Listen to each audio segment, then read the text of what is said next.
시골에서입니다. 전번 프로에 무슨 엉뚱한 소리냐라고 얘기하실 분도 계시겠지만 지금 이제 농촌에서 추수기에 접어들어서 살값이 아주 형편없이 떨어져서 아주 큰 걱정들이 많은 것 같습니다. 특히 대농들의 경우에는 큰 문제가 또 없겠지만 일단 소작을 하시는 분들이나 소규모 영농을 하시는 분들이 시골에서 오랜 기간 동안 살농사를 지어서 살값이 아주 형편없이 떨어지는 바람에 영농비의 어떤 최소한의 어떤 기본적인 영농비도 건지지 못하는 일이 생겼다고 합니다.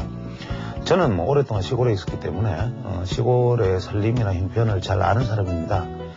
지난 겨울에 폭설 때문에 비닐하우스들이 무너져 내렸을 때 제가 있던 동네 바로 인근 마을에서 34세 된 젊은 농부가 농약을 마시고 그 자리에서 목숨을 끊고 거기에 남아있던 아들과 딸 둘을 지금 70농가 키우고 계시는 분이 많고, 지금 우리 시골에 가보면 대부분 아이만 키우는 노인들 혹은 발다리가 불편하시거나 혹은 아주 마비가 되셔가지고 식물인간 상태에서 그냥 드러누워 계시는 남자분과 거기에 딸린 아이들, 또 그것을 돌보는 노모 혹은 노부부들이 의외로 상당히 많은 숫자를 점하고 있습니다. 이런 이유들은 결혼을 한 다음에 농촌에서 여자분들이 이제 심지어는 가정을 남편과 자녀분들을 다 두고 우리가 떠나버린 분들이 많고, 또 남자분들이 의외로 일을 하시다 다친 분도 있고, 그 외에 실제로 음독 사건도 우리가 상상할 수 없을 정도로 음독하는 경우도 많습니다. 특히 그 시골에서 농약을 먹고 응급실로 실려 들어오는 환자들의 숫자는 우리가 도시 사는 분들은 감히 짐작도 할 수 없을 정도로 많은데, 이분들의 어떤 생을 버리면서까지 어떤 그러한 결정을 해야 될 만한 상황들, 이런 것들은 단순히 그분들의 탓만은 아닐 것 같습니다.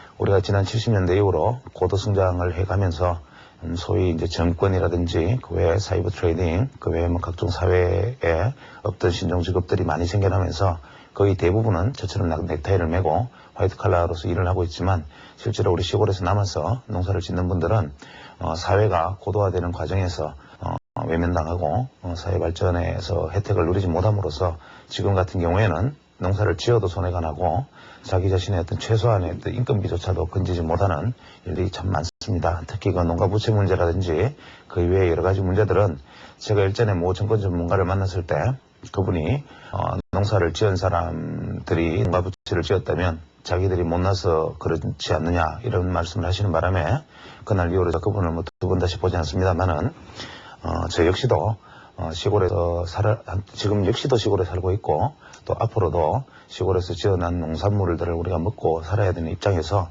특히 광우병이라든지 이러한 사례를 보면 우리가 신토부리라는 것이 얼마나 중요한지를 알 수가 있습니다. 말씀이 나왔으니까 말씀인데, 광우병이라면 저희가 대학 다니던 시절에 지금 한 15년, 20년 전에 크라인스펠트 야콥슨 증후군이라 그래서 저희들이 광우병에 대한 공부를 했던 기억이 납니다.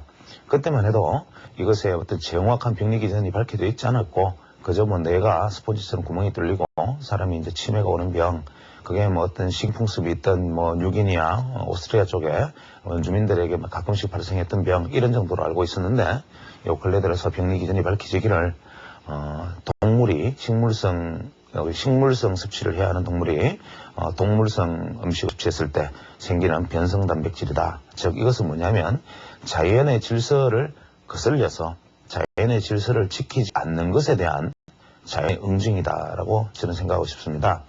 특히 그 광우병에서 프라이온이라는 단백질이 만들어지게 되는데, 예를 들어서 초식동물이 육식동물의 가루를 가지고, 고기를 가지고 이제 우리가 사료로 썼을 때 만들어지는 이 프라이온 단백질은 태워도 없어지지 않습니다. 우리가 고기를 먹었을 때 내 몸속에 남아서 영구적으로 내가 점점 쌓이면 보통 우리가 잠복기가 3년에서 20년 가까이 된다 그러니까 아직까지도 우리도 안전지대에 있다고 말할 수 없을 것 같습니다. 특히 영국 같은 나라들은 이제 제가 볼 때는 한 개인의 짧은 생각이긴 하지만 자칫 잘못하다가 앞으로 22세기에는 영국에서 해를 보지 못하지 않는가 이런 생각이 들 정도로 걱정되는 부분들이 없지 않아 있는데, 이러한 것들을 하나의 어떤 사회 현상 속에서 질서를 거역하는 것들에 대한 어떤 응징이 아닌가라고 생각합니다. 그렇다면 우리는 우리 역시 우리가 일어난 우리 땅에서 만들어진 농산물을 먹고 우리가 농부들이 땀을 흘려서 만들어낸 어떤 그런 음식물들이나 먹거리들을 아주 소중하고 귀한 마음으로 받아들여야 되는데 현재 농촌의 어려움이 아주 극도에 달한 느낌입니다. 그래서 우리가 주식 투자를 어렵긴 하지만 그래도 주식 투자를 한다고 컴퓨터 앞에 앉아 있고 최소한 계좌를 가지고 있는 분 정도 된다면 최소한 뭐 살 한 줌 정도, 살 한 말 정도 뭐 우리가 팔아준다 그러죠. 살 팔러 간다 뭐 이런 얘기 하는데 살 한 말 팔아주는 어떤 정도의 마음 뭐 때로는 빵 한 쪽 먹을 거 집에서 살을 조금 더 선물한다든지 혹은 뭐 부르시설이라든지 공공시설에 살을 조금씩 기탁을 해서라도 살을 뭐 우리가 소모를 하고 심지어는 정시대책에 뭐 엄청나게 많은 돈을 투자를 하듯이 농촌대책에도 같은 정도의 규모의 어떤 투자를 해서 정부 재정이 어렵더라도 힘들고 가난하고 어려운 농민들, 힘없는 농민들에게 조그만 도움이라도 될 수 있었으면 하는 바람입니다.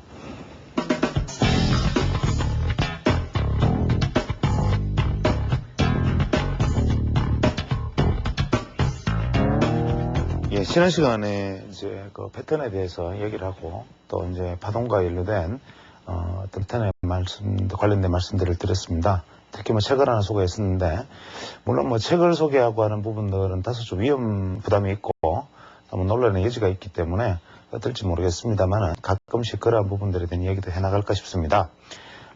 좋은 책을 고르는 방법은 책 이야기가 나왔으니까 좋은 책을 고르는 방법은 저도 잘 모르겠지만 나쁜 책을 고르는 방법 한 가지는 확실합니다. 즉, 책 제목에 고수, 급등주, 대박 이런 얘기 들어가고 이 책을 읽으면 뭐 어떻게 뭐 몇 퍼센트, 뭐 1000%, 뭐 데이트레이딩으로 하루에 얼마 벌기 뭐 이런 종류의 책들은 그냥 한마디로 나쁜 책입니다. 이유는 대부분의 사람들이 속이 실속이 없으면 공작새처럼 깃털이 화려하고 내가 사람들에게 알려주고 싶은 이 얘기가 자신이 없으면 겉으로 화려한 그 포장으로 포장을 하기 마련인데 제가 아주 우리 시쳇말로 엽기적인 책을 한번 서점에서 구경한 적이 있습니다. 굉장히 고가의 화려한 양장 제본을 한 책인데 이 책의 내용을 보고 제가 아주 어이가 없었던 기억이 있습니다. 개인 투자자들은 이런 걸 보고 현혹될 수밖에 없죠. 예를 들면 이 책에 있는 내용이 보면 뭐 이런 얘기 뭐 무슨 법 무슨 법을 영어로 쭉 적었는데 예를 들면 이런 얘기를 했습니다. 뭐 3 메소드 뭐 테크닉 혹은 뭐 3 메소드 뭐 테크닉 뭐 이렇게 무슨 폼 뭐 이런 얘기를 해서 화려한 차트 그림과 탁 끝났습니다. 이게 무슨 얘기냐면 우리말로 그냥 3법형입니다. 그냥 일본식 사케다의 5법 중에 3법형이라는 게 있죠. 그것을 영어로 풀어서서 무슨 뭐 혹은 뭐 엘리어트의 뭐를 어떻게 해가지고 그냥 우리가 일반적으로 아무나 알 수 있는 얘기를 화려한 차트 그림과 함께 영어 제목으로 붙여가지고 뭐 그럴듯하게 해서 엄청나게 비싼 값으로 팔리고 있는 책마저도 본 적이 있습니다. 그래서 투자자들도 물론 주식 투자를 하면서 책을 읽어가면서 공부하는 것이 쉬운 일은 아니지만 꼭 필요한 책이라면 사서 읽어보시되 이러한 분들을 제목에 이러한 책들이 만약에 제목에 사용되었다면 그 책들은 실속이 없을 것이다. 오히려 더 독이 될 것이다. 이런 생각을 가지시면 됩니다. 오늘은 조정에 관한 얘기를 하기에 앞서서 지난 시간에 제가 마무리하지 못했던 얘기를 마저 진행할까 싶습니다. 우리가 보통 파동으로 보면 제가 각도 이야기를 하기에 앞서서 이러한 얘기들을 하고 있는 것인데 제가 궁극적으로 이 시간에 말씀드리고자 하는 것은 사실은 제가 첫 시간부터 말씀드렸지만 파동은 파동인데 파동이 아니고 그 다음에 추세를 이야기하고 뭐 여러 가지 다양한 얘기를 하겠지만 결국 제가 말씀드리려고 하는 것은 시장의 모멘텀, 즉 각도를 아는 방법이다. 이 이야기를 말씀드리고자 했던 겁니다. 다만 이러한 각도를 설명하기에 앞서서 우리가 알아야 할 기초 지식들을 먼저 이야기를 한 다음에야 그 다음 이야기가 진행이 될 수 있기 때문에 제가 어렵고 까다로운 이야기가 될 수도 있지만 이러한 뭐 답답한 얘기들을 계속 진행하고 있습니다. 우리가 보통 파동을 제가 다시 그리면 1, 2, 3, 4, 5, A, B, C 이런 파동으로 그릴 수가 있는데 종목으로 보면 뭐 재미있는 현상들이 있습니다. 예를 들어서 상승의 1파동에는 우리가 보통 종목 강세, 지수 강세가 되고 조정파동 2파동에는 지수 약세, 종목 강세가 되고 3파동에는 물론 장기파동액입니다. 중기파동액이죠. 지수 강세,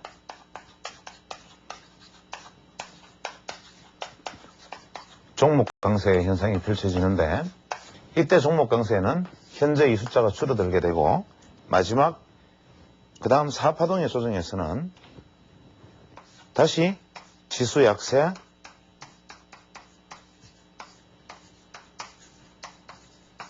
종목 약세가 펼쳐진 다음에 마지막 5파동에 있어서 지수 강세, 종목 약세의 현상이 펼쳐집니다. 조정 A파동에는 지수 약세, 종목 약세가 펼쳐지고 반등 B파동에는 지수 강세, 종목 약세,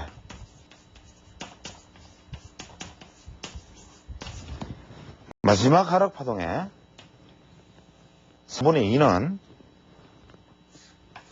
지수 약세, 종목 약세, 하락의 마무리 5파동의 10파동의 마지막 5파동은 지수 약세, 종목 강세 현상이 펼쳐집니다. 이 의미를 가만히 생각해 보면 어떤 이론을 떠올릴 수 있습니다. 그게 바로 그랜빌이죠. 그랜빌의 OBV 이론하고 비슷한 이야기가 됩니다. 즉 우리가 처음에 주수가 반전을 할 때는 다우의 1국면에서도 그렇지만 반전을 할 때는 현재 시장에 유동성이 진입되는 유동성 장세가 펼쳐지니까 대중주들이라든지 저가 대형주가 강세를 보이는 종목 강세 현상, 그 다음에 아울러서 지수는 반등을 하고 조정기에서는 지수가 조정을 보이면서 관리 종목이라든지 우세주 이러한 종목들이 대거 그러면 시중에 저가 대형주 이러한 종목들이 대거 혹은 뭐 개별주들이 대거 상승하는 국면이 벌어집니다. 현재 우리 시장의 흐름이 이 국면에 있느냐 아니냐 뭐 한번 생각해 볼 수 있겠죠. 그 다음에 세 번째는 이러한 과정 이후에 이것들에 의한 반등이 이루어지면 개인 투자자들의 자금이 뮤추얼 펀드 그 다음에 어떤 기관으로 유입이 되기 시작하면서 간접 투자 자금이 증가되고 그러면 기관의 매수 이력이 확대되면서 기관들이 선호하는 종목으로 종목이 옮겨붙기 시작합니다. 그렇게 되면 블루칩과 옐로칩을 중심으로 한 지수 상승장, 소위 말하는 큰 파동의 상승이 이루어지고 대부분의 우량 종목들이 이 부분에 상승을 하고 이 부분에서 소위 왕따를 당하는 종목이 생기기 때문에 지수 강세와 종목 강세이긴 하되 이 국면과는 상당히 다른 국면이 펼쳐집니다. 예를 들면 같은 건설주라도 뭐 LG건설, 대림건설, 대림산업, 뭐 계룡건설 이런 게 오를 수 있고 뭐 같은 종목 안에서도 예를 들어 증권주라 가정하면 삼성증권, 뭐 이런 대신증권 이런 종목들이 오를 수가 있겠죠. 그 다음에 조정을 볼 때는 지수가 약세를 보이고 대부분 개별 종목 중에 일부 관리 종목, 그다음에 우선주가 급등을 보이는 시기가 됩니다. 종목 전체는 약세의 국면을 명백히 드러내기 시작하고 마지막 분출 국면이 되는데 이때는 시장에 시가총액들이 이 단계를 거쳐왔기 때문에 예전에는 한 주를 사는데 1,000원만 하면 됐는데 지금은 한 주를 사기 위해서 10,000원을 지불을 해야 된다. 즉 주가를 1% 올리기 위해서, 1%를 올리기 위해서 100원의 돈이 새로 유입이 되면 됐지만 지금은 1%를 올리기 위해서는 1000원의 자금이 유입이 돼야 됩니다. 즉 시중의 유동성이 끊임없이 보강이 되어줘야 되는데 시중의 유동성이라는 것은 결국 돈이라는 것은 한국은행에서 막 찍어내지 않는다 하면 불가능한 것이기 때문에 이 부분에서는 우리가 주수를 전 종목을 끌어올리지를 못하고 일부 특화된 종목들에 의한 제한적인 랠리가 펼쳐지면서 그 종목들의 자금이 집중이 되고 그래서 서서히 이탈하는 종목이 발생하기 시작하면서 지수는 오르되 상승 종목은 100개 이내로 제한되는 이러한 현상이 나타나면 이것은 바로 꼭지다. 이것이 바로 그랜빌의 이야기를 따르면 신고가를 돌파하는 종목이 적고 신저가를 돌파하는 종목이 많은데 지수는 오르는 국면. 이것이 바로 상승의 마지막 마무리 국면, 소위 말하는 상투 국면의 징후다. 이렇게 얘기를 합니다. 즉 신고가를 갱신하고 오르는 종목은 맞는데 지수는 상승을 하는데 그것보다 훨씬 많은 종목이 오히려 신저가를 갱신하기 시작한다. 즉 지난 2000년 직전에 1999년까지 데이콤, SK텔레콤, 유양정보, 다우기술 등을 중심으로 한 이 정보통신주들이 집중적인 랠리를 펼치면서 연일 신고가를 갱신해 나가는데 현대자동차, 그 외의 증권주, 그 외의 각종 우량주들은 완전히 상승 대열에서 이탈을 해서 심지어는 신저가를 갱신하면서 저가 행진을 벌이기 시작합니다. 즉 상승 종목수보다 하락 종목수가 압도적으로 많고 신고가를 갱신하는 종목보다 신저가를 갱신하는 종목들이 늘어나는 현상, 이것이 바로 상투 국면이다. 그렇다면 반대로 우리가 여기에서 상승으로 진행되기 위해서는, 반전되기 위해서는 어떠한 조건을 갖추고 있는가? 즉 신고가를 형성하는 종목은 많고 신저가를 형성하는 종목은 적고 지수는 비록 상승하지 못하더라도 이것은 뭐냐? 하락의 마무리 국면이다. 그럼 우리 시장을 지금 냉정하게 돌아가서 여러분들이 차트를 한번 쭉 보시면 그 중에 올해 들어서 신고가를 갱신하면서 넘어서 올라가는 종목 수와 신저가를 갱신하면서 연일 더 저가를 갱신하는 종목의 수를 비교해 봤을 때 과연 우리가 어떠한 국면에 있나, 현재 이 국면 중에 어떠한 국면에 속하나를 보면 이 파동상의 위치를 알 수 있는 하나의 중요한 시그널이 될 수 있다. 이것이 바로 그랜빌의 신고가, 신저가 이론인데 이것이 개별 종목에서는 OBV 이론의 근거가 됩니다. 그래서 다시 한번 곰곰이 이 부분에 대해서 한번 생각을 해보시고 우리가 신고가, 신저가 종목 수에 대해서 한번 신경을 써서 관심을 기울이고 대세관을 정립하는데 한번 참고 판단을 삼아 보시기 바라고, 두 번째 우리가 대세관을 보는 방법 중에는 파동과는 크게 상관이 없는 얘기지만 제가 흔히 이걸 별명을 붙여서 저는 이렇게 말을 합니다. 저는 시장에 폴리스 스탁이 존재한다라고 얘기합니다.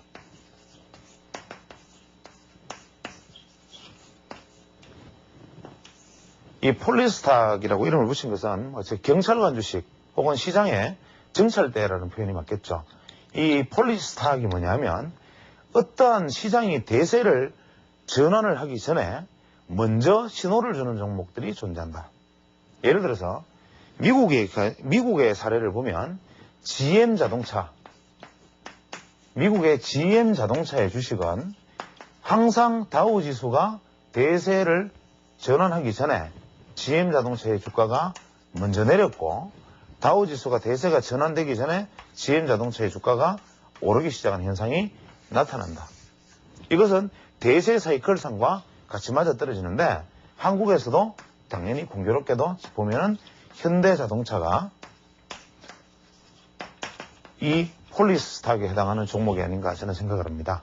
즉 보통 우리가 경기를 선행하는 것이 주식이라고 생각을 한다면 우리가 주식이라는 것은 경기가 주식이 저점이 아니라 경기가 저점이 왔다고 생각이 되어지면 저점에서 반등하기 전에 주가는 먼저 앞서서 상승하는 속성이 있습니다. 즉 경기를 미리 선행해서 보이는 게 주식인데 보통 경기가 좋아지기 전에 대부분의 사람들은 무엇을 생각하느냐? 자동차를 구매합니다.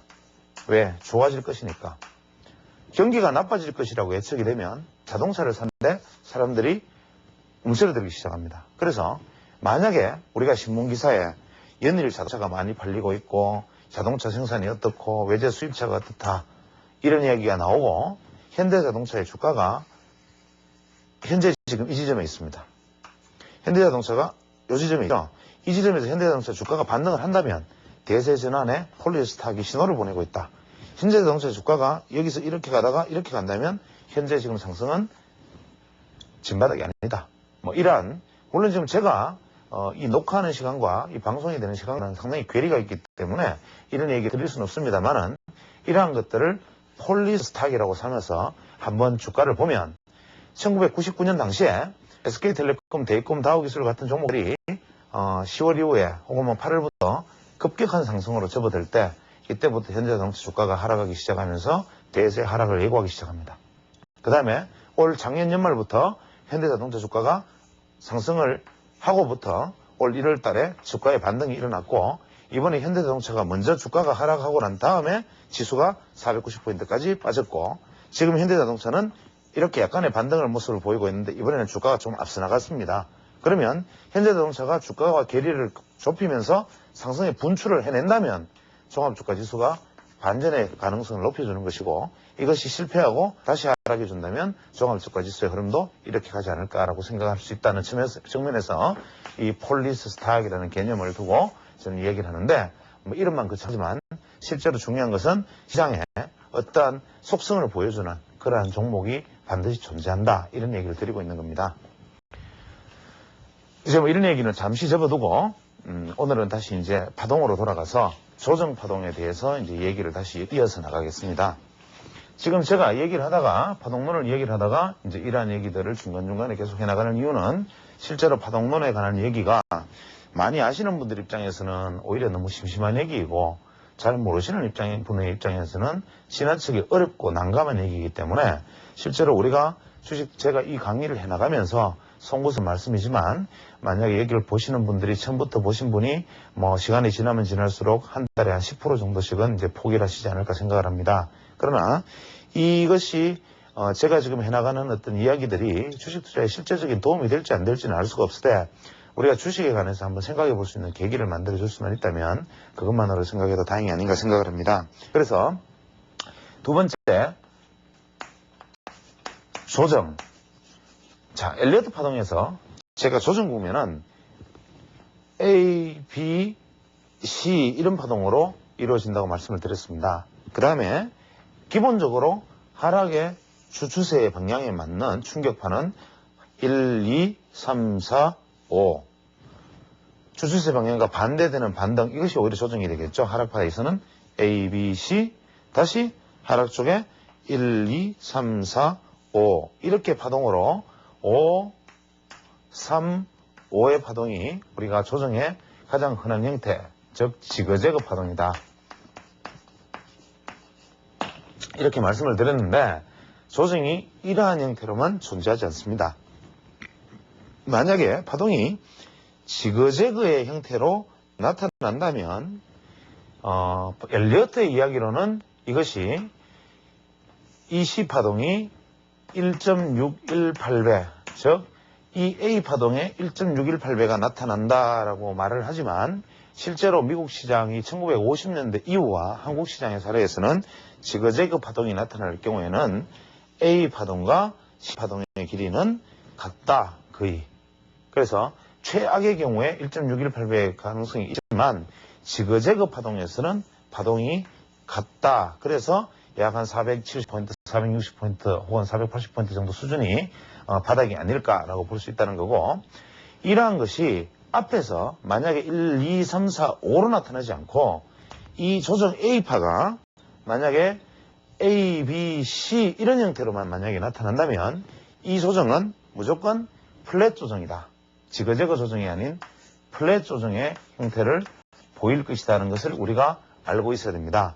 플랫 조정이라는 것은 뭐냐면 우리가 1, 2, 3, 4, 5 다음에 A, B, C 이런 파동이 아닌 이 A, B, C는 절대로 A 다음에 이 B 파동이 A의 고점을 넘어설 수가 없고 그 다음에 다시 하락을 해나간다. 이러한 얘기가 되는데 이것이 설명하기 위해서는 지그재그로 5개의 파동이 소파동이 떨어져야 하나 만약에 A, B, C 파동에서 이것이 하나, 둘, 3개의 파동으로 마무리가 된다면 이것은 그 뒤에 이어질 조정의 형태는 많이 다를 것이다 라는 것을 우리가 예상을 해야 됩니다. 즉 주가가 1, 2, 3, 4, 5로 오른 다음에 1, 2, 3 이렇게 갔다면 4, 5로 가는 것과 1, 2, 3으로 가는 것의 차이는 뭐냐? 1, 2, 3의 길이가 같은 1, 2, 3이 나타날 것이고 만약에 4, 5로만 가느냐? 여기까지는 지켜봐야 됩니다. 여기서 만약에 1, 2, 3, 4, 5로 갈 줄 알았는데 4, 5로 가고 다시 A, B, C 1, 2, 3, 4, 5로 갈 줄 알았는데 여기서 의외로 A, B, C가 나오고 그 다음에 이런 형태가 나오고 4, 5가 나오지 않고 여기에서 바로 이러한 반등의 모습을 보여버리면 A, B, C의 반등 형식을 보여버리면 이 패턴은 무조건 플랫 패턴으로 간다라고 기억을 해야 됩니다. 즉 플랫 패턴은 뭐냐? 우리의 파동이 종류가 조정 패턴은 이렇게 가는 것이 가장 원형이지만 1, 2, 3, 4, 5 A, B, C로 가거나 혹은 1, 2, 3, 4, 5 A, B, C로 가거나 이런 패턴들도 불규칙 조정으로 나타날 수가 있다. 즉 파동이 A 파동 이후에 반등 B 파동이 A의 고점을 넘으면 안 되는데 그것은 당연한데 이것은 원칙인데 엘리어트 파동에서 이 조정 파동이 대부분의 조정은 이 지그재그 파동에서는 이 반등파는 이 하락 파동 길이에 0.382 즉 38.2% 조정으로 대부분 마무리가 됩니다. 즉 지그재그로 갈 경우에는 이 반등의 폭은 이 초기 A 하락 파동의 38.2% 폭만의 반등 이후에 하락하는 것이 일반적이나 만약에 A, B, C로 나타났다면 이것은 거의 파동의 원점까지 되돌리는 반등 파동이 나타나고 그 다음에 하락 파동이 나타날 것이다. 이때의 하락 파동은 거의 크지 않고 이 파동과 일치하거나 1, 2, 3, 4, 5가 나타나거나 1, 2, 3이 나타날 수 있는데 대부분 이럴 경우에도 끝에는 1, 2, 3, 4, 5의 파동으로 나타납니다. 즉 이런 경우에는 어떻게 되느냐? 즉 아까 말씀드렸다시피 5, 3, 5가 아닌 3, 3, 5의 형태의 조정 파동이 나타나는데 이것을 바로 우리가 플랫 조정이다 그런다. 이 플랫 조정은 끝에가 이 하락 파동의 저점, 즉 A 파동의 저점을 하회하지만 다시 반등을 해서 돌아 들어감으로 해서 우리가 추세대의 관점에서 보면 이것이 트랩이 된다. 즉 이러한 조정 파동이 나타나면 이것은 오히려 다음 추가 상승을 예비한 국면이 더 확률이 높다 이렇게 말을 합니다. 그래서 이럴 때는 우리가 3, 3, 5의 파동이 나타났다 이렇게 얘기를 하죠. 그래서 우리가 보통 하락 파동이 뭐 5, 3, 5다 3, 3, 5다 이렇게 말을 할 때 이런 지그재그 파동은 최소한 하락 파동이 이 정도까지 내려올 수 있지만 이런 삼각형 플랫 패턴에서는 오히려 이렇게 떨어지기가 쉽고 그 다음에 여기서 반등하는 것을 개인 투자자들은 추가 반등이라고 속아서 넘어가기가 쉬운데 여기서 불규칙 파동이라는 것이 존재합니다. 이것이 지그재그와 플랫 이렇게 양대 조정의 하나의 형태인데 이러한 형태로 5, 3, 5로 조정을 받든지 3, 3, 5로 조정받던 것이 대부분의 기본 원형인데 불규칙 조정이라는 것이 존재합니다. 즉 엘리어트 파동에서는 항상 문제가 이게 예외인데 이 예외로서 존재하는 것이 우리가 불규칙 조정이다. 그래서 대부분 투자자들이 경험이 없으면 여기에서 속기가 쉽습니다. 예를 들어서 1, 2, 3, 4, 5 파동 이후에 조정 파동은 A, B, C로 가든지, 지그재그일 경우에는 A 38.2%, A, B, C 이렇게 가든지, 아니면 앞에서 하나, 둘, 셋, 넷, 다섯이 아닌 만약에 1, 2, 3, 즉 A, B, C로 한 다음에 A, B, C로 이렇게 가는 형상이 만약에 벌어진다면 이 파동의 고점은 대충 최대 목표치는 이 선을 넘지 않겠구나. 그 다음에 플랫 조정이구나 하는 거 투자자들은 이미 감을 잡아야 되죠. 그러면 이점에서는 뭡니까? 매도를 해버려야 되는 거죠. 그 다음에 다시 주가는 1, 2, 3, 4, 5가 떨어진다면 우리가 매수하는 시점은 어디냐? 이 저점을 하회한 다음에 생기는 이 저점, 이게 바로 우리가 매수 지점이 되는데, 드물게 과히 드문 일도 아니죠. 드물게 1, 2, 3이 오고 1, 2, 3 이렇게 이 고점을 돌파 못하리라 생각을 했는데 의외로 주가가 1, 2, 3 돌파를 해버립니다. 그러면 투자자들은 파동에 대한 이해가 없으면 대부분 이것을 어떻게 이해하느냐 하면 1, 2, 3, 4, 5 파동이다라고 생각을 하거나 혹은 이것이 1, 2, 3 파동이 연속되고 있다 이렇게 생각하기 쉽습니다. 그래서 이러한 것은 파동이 이해하기 나름인데 이러한 파동이 나타난다면 이것이 바로 불규칙 조정이구나, 더 큰 급락이 예비되어 있구나라고 생각을 합니다. 즉 1, 2, 3, 4, 5 1, 2, 3으로 생기는 A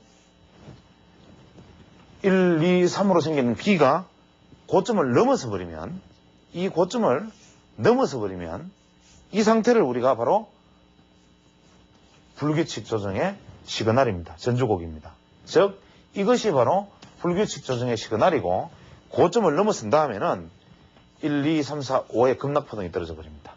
그래서 이 경우에 이 급락파동은 최소 EA 파동의 2.618배가 생기기가 쉽고 최선의 선방의 경우에도 1.618배의 조정을 받을 수 있기 때문에 이게 만약에 파동이 조정받고 고점을 돌파하는 파동이 나타난다면 이러한 3, 3, 5의 파동은 불규칙 조정 파동으로서 이것은 급락이 예비되어 있는 패턴이다. 이렇게 생각을 해야 됩니다.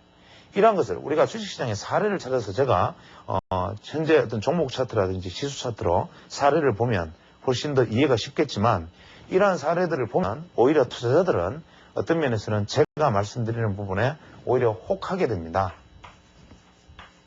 이것이 마치 대단한 무엇인가 되는 훌륭한 패턴인가 되는 것처럼 경험 없으신 분들은 바로 혹하게 되고 그 부분을 적용하는 데 있어서 오히려 자기의 눈을 잃어버리기 쉽기 때문에 이런 것들은 차라리 그냥 이렇게 제가 하나의 또 화두처럼 말씀을 드리면 스스로 찾아나가는 방법이 좋겠습니다. 그 다음에 또 불규칙 조정의 한 패턴 중에 아주 재밌는 패턴이 있습니다.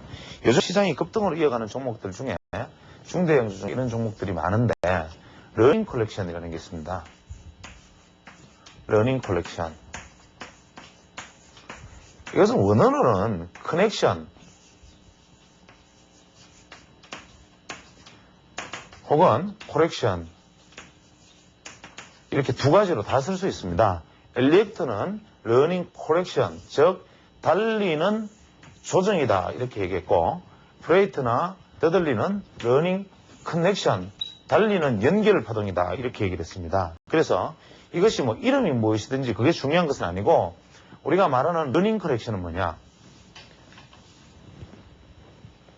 이러한 불규칙 조정 파동의 일종으로서 1, 2, 3, 4, 5의 상승 파동이 일어난 다음에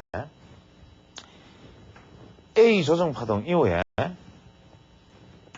B가 고점을 돌파하고, 즉 A 이후에 이 고점을 돌파한 B는 제가 뭐라고 말씀드렸습니까? 급락이 예고되어 있다라고 말씀을 드렸는데 뜻밖에도 이렇게 가버리는 거죠. 즉 우리가 A 파동 1, 2, 3, 4, 5 파동의 고점을 중심으로 조정 파동이 A가 나오고, 물론 3개의 파동, 다시 조정 파동이 나오는데 이때도 3개의 파동이지만 5개의 파동이 나오는 수도 있습니다. 그러나 어쨌거나 A, B의 파동이 고점을 돌파하면 제가 앞서 말씀드리기를 불규칙 조정으로서 이것은 급락이 예고되어 있다라고 생각을 일단 무조건 하되 의외로 주가가 급락을 하지 않고 이 고점을 지지를 해서 C파동이 끝나고 반등으로 돌아서서 이 고점을 넘어서는 시점에서는 이것을 우리가 러닝 커렉션, 즉 달리는 조정이다. 제대로 된 조정 없이 여기서 다시 1, 2, 3, 4, 5가 나타나는데 이 거리는 장기파 기준으로는 이 전체 상승파의 1.618배가 나타난다 그럽니다. 즉 2중, 3중 러닝 커렉션이 일어나면서 지속적인 상승을 해나가는 장면, 이것이 바로 전체 중기적으로는 상승 3파, 종합지수의 3파에 해당될 때 이러한 종목들이 무수히 쏟아지게 됩니다. 그래서 이러한 제대로 된 조정 같지도 않은 조정을 받고 계속 날아가는 종목은 우리가 보통 엘리어트 파동에서 1, 2, 3, 4, 5 파동에서 파동의 연장으로 쐐기를 만들어가는 종목, 만들어가는 것과는 아예 다르다. 즉 5파동의 연장으로 쐐기를 만들어가면 A, B, C로 그냥 완전히 급락으로 가버리지만 현재 1, 2, 3, 4, 5를 만들고 다시 정리하면 1, 2, 3, 4, 5 5개의 하락파동이 나타나면 그 다음에는 이 하락파동의 38.2%의 되돌림 후에 다시 급락으로 갈 것이다 라는 예측을 투자자들은 하고 있어야 되고, 만약에 이 조정파동이 5개로 나타나지 않고 1, 2, 3 이후에 반등을 해서 이렇게 가거들랑 이것이 요선을 돌파하지 못하고 내려올 것이다 하고 생각을 하는 것이 가장 1번의 원칙, 가장 확률이 높다. 즉 하나, 둘, 셋 이후에 하나, 둘, 셋으로 가기 시작하면 이것은 매수를 해서는 안 된다. 어떠한 경우에라도. 여기서 떨어져서 이렇게 갈 가능성이 높고 이 박스를 이탈해서 생긴 C파동의 저점이 매수의 지점이다. 이것이 일단 무조건 확률적으로 가장 많고, 두 번째 예상할 수 있는 것이 만약에 이것이 돌파를 하거든, 이렇게 돌파를 하거든, 두 번째 확률이 많기는 크게 죽을 것이다. 그러니까 여기에서도 사지 말고 더 바닥이 있을 것이다 생각하고 더 아래쪽에서 관심을 가져라.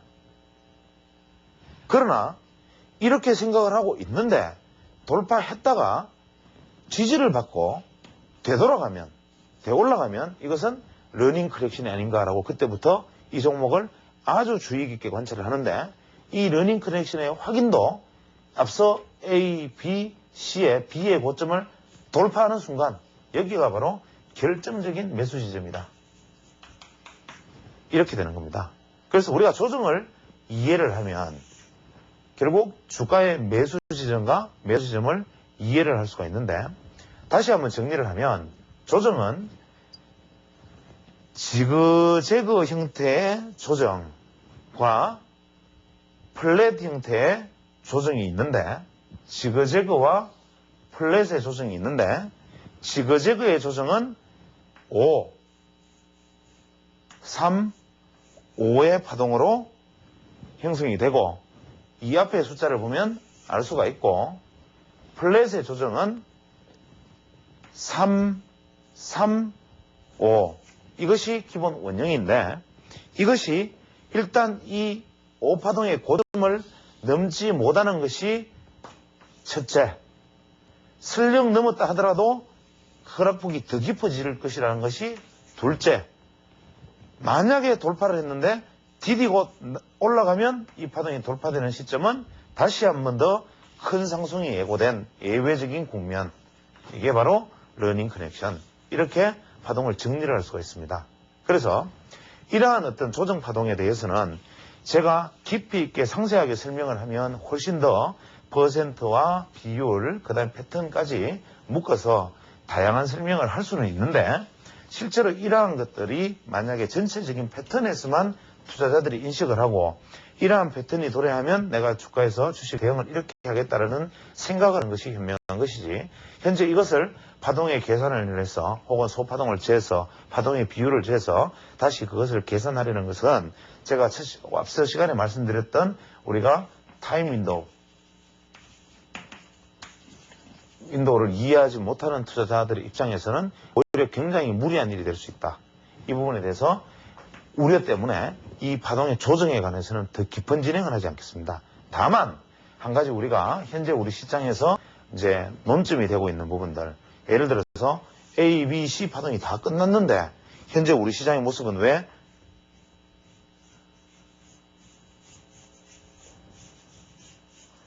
이런 모습으로 보이나?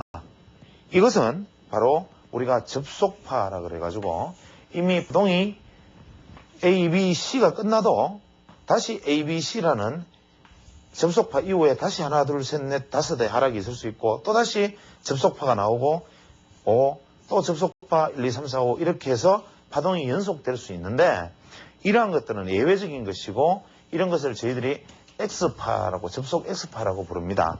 이러한 접속 X파는 구체적으로 제가 이것은 큰 의미가 없기 때문에 깊은 설명은 드리지 않겠으나, 이 접속 X파가 나타나고 하락하고, X파가 나타나고 하락하고, X파가 나타나고 하락하는 것을 두 개가 나타나면 더블 X, 세 개가 나타나면 트리플 X라 그러고, 실제로 우리가 현재 우리 시장은 이 접속 X파 이후에 5파동이 하락하고 지금 반등을 하고 있는 국면인데, 만약에 여기서 반등이 실패한다면 아주 깊은 하락을 하고 다시 접속은 나타나지 않습니다. 이유는 미국 시장의 지난 역사를 봐서 지난 100년간 미국 시장에서 중대형주 이상 혹은 지수에서 트리플 X 이상의 즉 접속파가 3개 이상 나타나는 국면은 미국 시장의 지난 100년의 역사에서 한 번도 없었다. 우리 시장도 역시 이러한 사례는 없었고, 대부분 더블 X 한 번의 접속 이후에 하락, 또 반등하는 줄 알았는데 접속파고 또 하락, 이러한 모습을 만들긴 했고, 그 다음에 혹시 파동을 이해하시는 분들이 계신다면 제가 한 가지 말씀을 첨언으로 팁스를 드린다면, 보통 접속파는 ABC로 이루어진다고 알고 있지만 실제로 약 한 40%의 경우에 접속파가 1, 2, 3, 4, 5, 5개의 파동으로 형성되는 수가 많기 때문에 이러한 접속파를 상승 1파동으로 오해하는 수가 많습니다.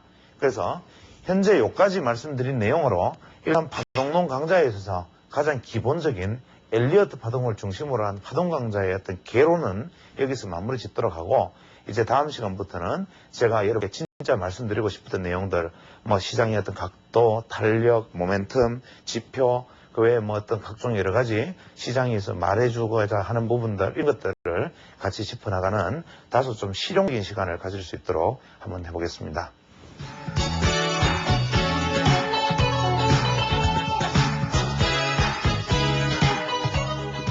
오늘은 간단한 신문 기사를 하나 읽어보겠습니다. 상당수의 코스닥 창업주들은 수익 모델 고갈로 장래가 어렵다고 판단해 회사를 팔아넘기고 있다. 일부 부도덕한 대주주들은 헛소문을 퍼뜨려 주가를 띄운 후 지분을 모두 처분해 한탕 챙기고 짐을 사는 경우도 있다. 이에 따라 대주주의 장난에 물린 인수기업과 소액주주들은 회사를 갱생시키기 위해 안간힘을 쏟고 있으나 역부족이다. 한마디로 주인은 떠나고 손님들이 남아 회사의 장래를 걱정하고 있는 꼴이다. 코스닥 정보시장에 따르면 올 들어 이날까지 최대 주주가 바뀐 코스닥 등록 기업은 모두 75개사에 이르고, 현재 코스닥 시장에 등록된 679개 기업 가운데 올 들어서도 11%에 해당하는 기업이 주인이 바뀌었다고 한다. 건수로 따지면 더욱 많아 99건에 이른다. 이는 지난해의 50건에 비하면 2배나 많은 것으로 월 평균 10건에 이르는 규모다. 특히 일부 기업들은 머니 게임의 대상이 되면서 주인이 무려 6차례 바뀐 경우도 있다. 바른손이 그런 경우다. 그 밖에 모바일원 커뮤니케이션과 인터리츠, 코네스도 각각 4차례와 차례씩 대주주가 바뀌었다. 이처럼 주인이 자주 바뀌면서 회사는 실속 없는 그 포장만을 거듭하고 있다. 인터리츠, 앳하이론 코리아는 반년 만에 침구를 생산하는 침구업체에서 생체 인증기업으로, 다시 모바일 전자상거래 업체로, 또다시 정보기술, IT 제품 유통업체로 변신의 변신을 카멜레온처럼 거듭했다. 코스닥 시장에 등록할 당시의 주력 제품은 오간됐고 신규 사업 발표만 남발하면서 투자자들을 현혹하고 있는 것이다. 회사를 새로 인수한 대주주들도 정자와 각종 편법으로 호주머니 채우기 위한 급급하다. 기업의 경쟁력을 높이고 선진기술을 개발, R&D 하는 데 사용되어야 할 회사 돈을 개인용 대여금이나 출자회사 지원 등의 형태를 통해 빼내가고 있다. 대표적인 게 테크원이다. 이 회사의 대주주는 회사의 현금과 유상증자를 통해 마련한 운영자금을 횡령해 도주했다. 이에 앞서 지난 8월에는 화의 절차가 진행되고 있는 누보텍의 대표가 회사 정상화를 위해 주주들이 모은 유상증자 대금을 갖고 사라지기도 했다. 또 등록기업의 대주주가 계열로 거느리고 있는 회사의 주식을 비싸게 매입, 대주주는 한몫을 챙기고 출자한 등록기업이 대규모의 평가 손실을 떠안는 경우도 허다하다. 이처럼 최대 주주가 바뀌는 사이에 회사 내부 사정을 제대로 알지 못하는 일반 투자자들은 언제 터질지 모르는 폭탄을 껴안고 있는 꼴이다.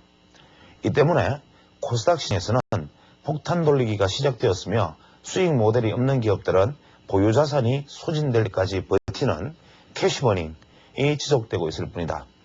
코스닥 증권시장의 한 관계자는 시장과 투자자를 보호하기 위해서는 기업의 영속성이 보장되지 않는 벤처기업을 시장에서 과감히 퇴출시키거나 청산하도록 유도해야 한다고 지적했다.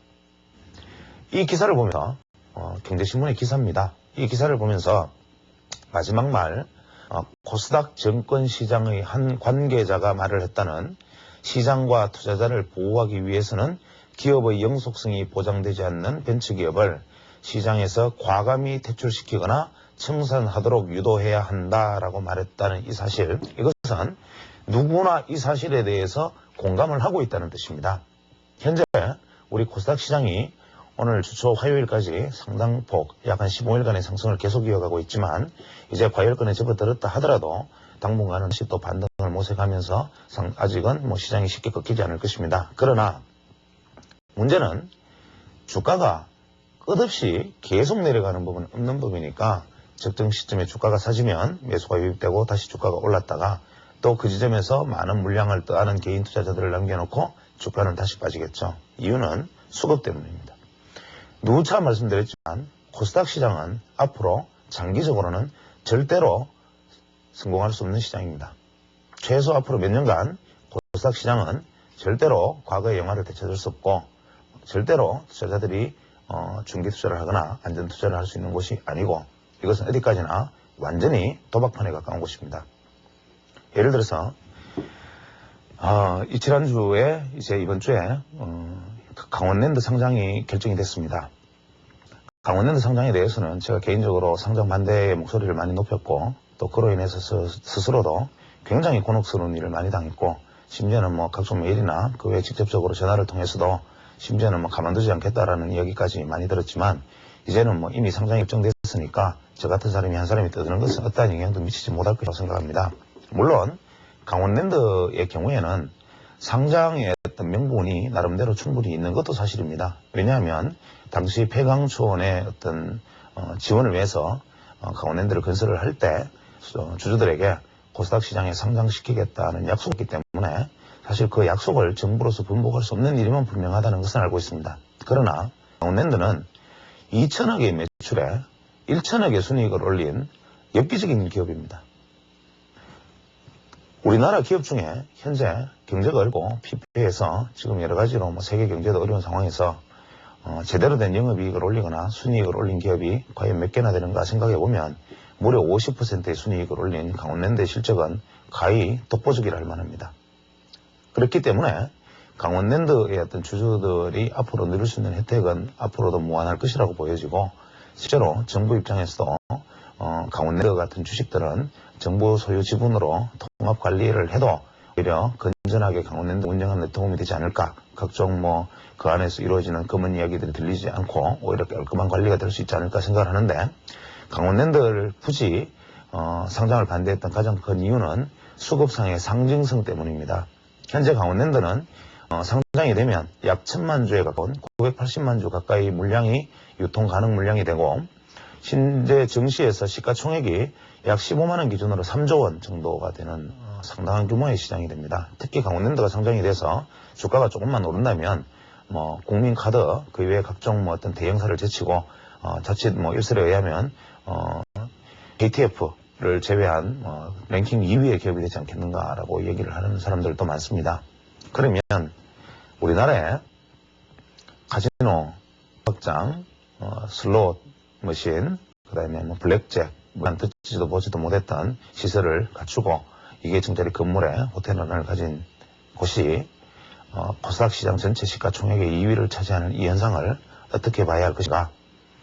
강원랜드가 고평가되었나? 아니면 코스닥 시장에 등록되어 있는 다른 대부분의 기업이 저평가되었나? 둘 중에 하나이면 분명한데, 현재 강원랜드가 상장이 된 것이 유감이라고 말씀드리는 이유는 지금 현재 지금까지 발표된 어떤 코스닥 대책에 의하면 루머를 퍼뜨리는 사람은 강력하게 엄단을 하겠다는 검찰의 발표도 있었고, 그 외에 단체 소송, 집단 소송을 통해서 주가 조작에 대해서 투자자들이 민사상에 대응을 할 수 있는 방법도 만들어졌고, 또 벤처기업에 50 투자자를 할 경우에 50% 정도의 손실을 보전해 주겠다라는 약간 논란이 있을 수 있는 정책이 나올 수 있을 만큼, 또 연기금이 코스닥에 대해서 1,000억 이상의 투자를 결행하기로 했다라든지 이러한 다분히 시장을 안정시키겠다는 의지가 보이는 정책들이 많이 쏟아져 나오고 있고, 실제로 그 중에서는 대단히 긍정적인 정책들도 많은 것으로 알고 있습니다. 그러나 정작 중요한 것은 수급상의 논리에서 가장 선행되어야 되는 것은 뭐냐면 현재와 같은 퇴출 조건이 아니라 아주 강력한 퇴출 조건을 만들어야 된다고 생각합니다. 제가 생각할 때는 다소 감정적인 이야기이긴 하지만 사명이 1년에 2번 이상 바뀐다든지, 대주주 물량이 1년에 몇 % 이상 변동이 된다든지, 혹은 1년에 소위 우리가 점상이라 부르죠. 대거 상한가를 끌어올렸다가 다시 급락으로 이어지는 이러한 주가 파동이 1년에 2차례 내지 3차례 이상 진행된다든지, 이러한 다소 감정적인 조건을 섞어서라도 비정상적인 어떤 주가의 흐름을 보이거나 비정상적인 어떤 왜곡된 모습, 특히 영업이익이 나지 않는 기업들이라든지, 혹은 전혀 회사로서의 기능을 하지 못함에 있어서도 소위 앞에서 말씀드린 캐시버닝, 즉 이미 정자를 통해서 혹은 등록을 통해서 벌어들인 돈 가지고 망하지 않도록 버티고 살아남기만 하자라고 말하는 이런 기업들은 밖에 나가서 살아남아서 다시 들어오라고 쫓아보내야 됩니다.